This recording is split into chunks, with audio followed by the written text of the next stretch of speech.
Noon, isa lamang itong bakanteng lote. Ngayon, naipatayo na ang Plaza Maestro Batak, kung saan naipatayo ang iba't ibang kainan, gaya ng Chowking at ang Jollibee. Kamakailan lamang, naipatayo na rin ang Mercury Drug Store.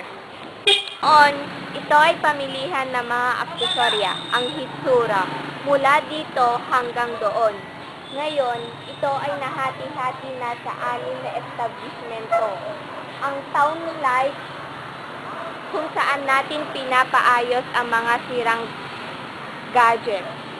Ang Salon de Farah, the House of Beauty for Men and Women. Ang Gasol at ang Tambunting, Things and Dads.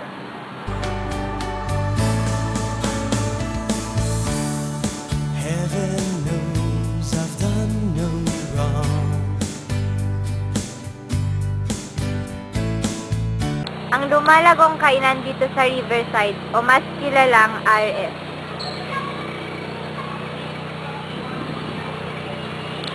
Kung titignan mo, parang walang kakwenta-kwentang bakanteng lote lamang ito. Ngunit ngayon, isa na ito sa patok na kainan dito sa Batak. Only want to sing this song to you.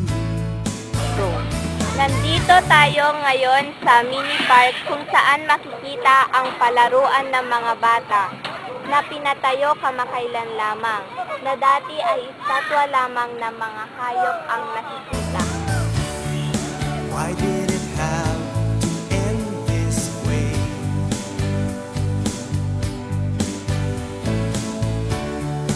Only a fool like me could say to you that if I ever had the line to heaven, I swear I'd call you there.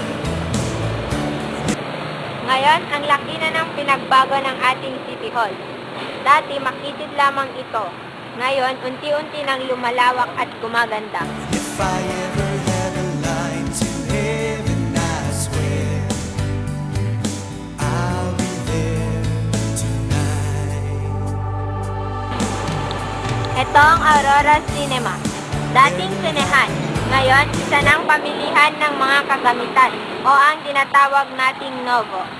Sa tabi nito, naipatayo na rin ang High Factor at Kingsland Lumber and Hardware.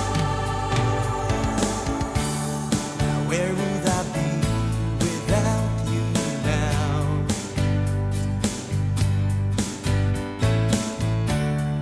I have to make it through this life somehow. Only time will tell me so.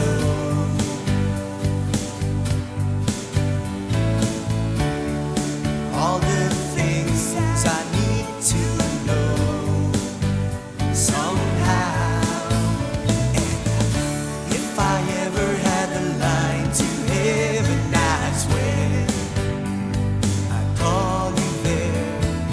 And if I ever had the line to heaven, I swear. Sino ang mag-aakala na ang dating palengke ay isa ng pasyalan ngayon?